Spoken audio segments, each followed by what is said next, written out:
Hey guys, it is Kristen with HK Wax Center. On Wednesdays we wax, so I want to show you how to make the perfect wax strip. Now there's a bunch of things I have to go over, so just bear with me while I get through all of these. First thing is cleansing the skin. Now that means like removing any kind of makeup, dirt, lotion, sweat, anything that's going to prevent your wax from getting to the base of the hair, like as close to the base of the hair as possible, without actually adhering to your skin. So cleanse first. So if I was going to cleanse, so I'm going to do a little test strip on my arm, and I know everyone's going to use what, or ask me what kind of cleanser am I using. It's actually my own formulation I've been working on for a while, so I can't tell you just yet, but hopefully we'll get it released soon. So I will cleanse first. Next is getting the correct consistency of your wax. If you don't have your wax at the right consistency, it's not going to adhere properly to your hair. So you want it to be like honey or molasses or like brownie batter. Let me show you what it would look like real quick before I get going. Whoop. So it should look like this. This is Signature Series from Mermaid Wax. This is actually a mixture of Electra with a little bit of Serena, which makes this pretty lavender lava color. But yeah, see how slow moving that is?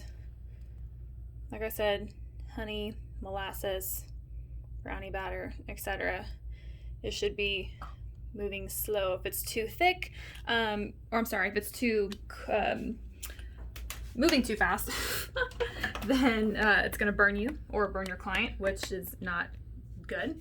And then if it's too cool, meaning too thick, then it's not going to adhere properly to your hair. So brownie batter, honey, molasses, etc. Next, you want to make sure you're applying the wax in the correct way. So for one, the first strip you want to apply in the direction of the hair growth. So for example, my hair's so light, but say like my arm hair tends to grow like swooping this way. So I'd want to apply wax that way. And then you would remove it the opposite direction. So for example, this one right here, I would apply upwards and then remove the wax, pulling it down. If you apply it the other way first, meaning the opposite direction of the hair growth first, you can break a lot of those hairs, which means our wax isn't going to last as long as it should, and that's gonna upset them. So applying the direction of the hair growth on all initial strips, and then on cleanup strips, I apply in the opposite way. So with direction of the hair growth on the first strips, on cleanup strips, opposite direction. I'll show you what I'm talking about here in a second. You also want to make sure that when you're applying the wax, you're applying it in a perpendicular motion and not flat. So that one I kind of have to show you, otherwise it's going to confuse a lot of people. So you want to apply it perpendicular. So see, my wax stick is perpendicular to my arm, and then with pressure you will apply upwards, just like that.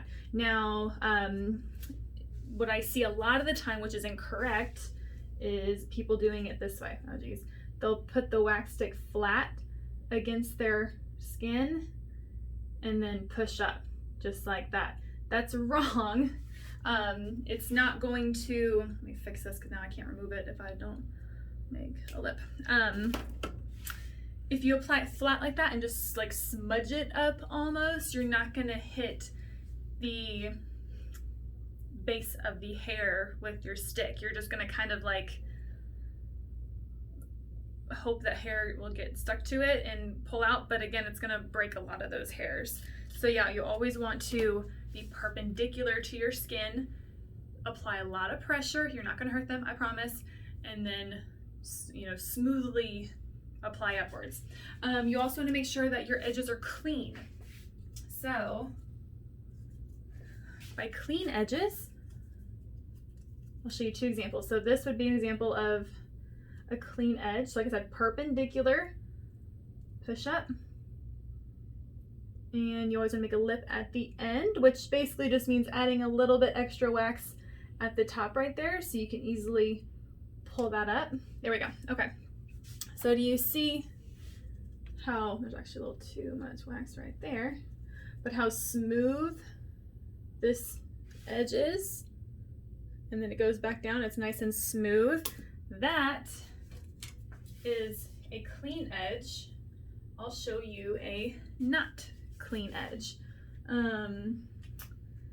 So how do I, gosh, I've been doing so long, how do I even not do that? If I were to just like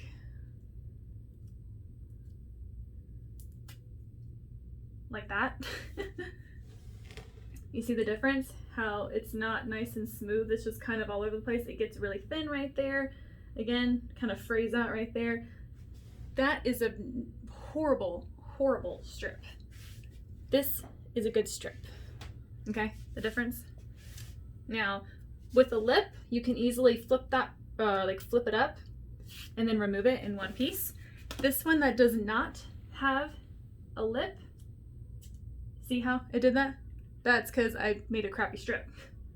So now I gotta go back and try to get all these little pieces and hurt myself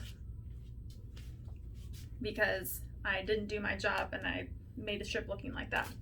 But yeah, make sure nice smooth edges, apply a lot of pressure with the direction of the hair growth, remove in the opposite direction, and then the cleanup strips, since we're now on that topic, you can do the opposite way.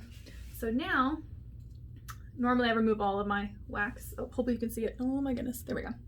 And then you can go in the opposite direction, like this. Again, make sure your edges are nice and smooth. Make your lip while applying pressure, just like that.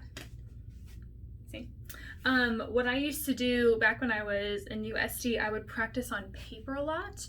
I made so many wax strips on paper. Now obviously you can't remove them because it's paper, it's not gonna work. But I'll just kind of show you what I used to do, and it just made my life so much easier getting to practice that way. So I will take you with me so you can see.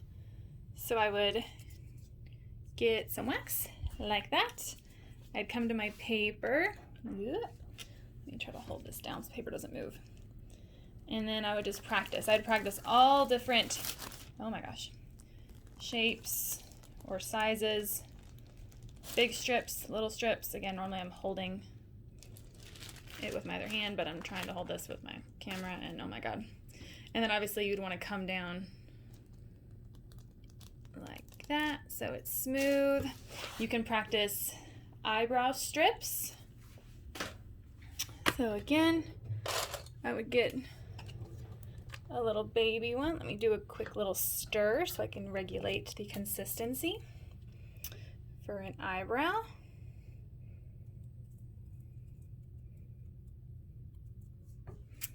And then I'd come over here. I used to get really nervous with brows because I didn't want to get too close. Oh my goodness, this is so much harder while I'm holding a camera. Like that. Cool? It's all about practice. Practice, practice, practice. That way, when you're taking clients, you're nice and confident because you know what you're doing. And then afterwards, make sure that you apply a post-wax cream or something afterwards. That way you're not just sending your client off after getting a fresh wax. You want to make sure you seal those follicles back up. Again, can't tell you what I'm currently using because it's not out yet, but some kind of post-wax care, whether it's a gel, a cream, lotion, something like that, that will just help prevent them from getting any kind of bacteria, infection, stuff like that. Make sure that they exfoliate often. Make sure that they, you talk to them about, keeping up with like an ingrown hair serum or something like that. Just waxing isn't just about what happens in the salon, it's also what happens once they leave. Will make a huge difference. So just communication. Hopefully this helps. Thank you guys so much. If you are a professional, or if you are even currently in aesthetic school or cosmetology school, feel free to go to Facebook and join Wax Club. Thank y'all for watching. I appreciate you guys. Have a good one.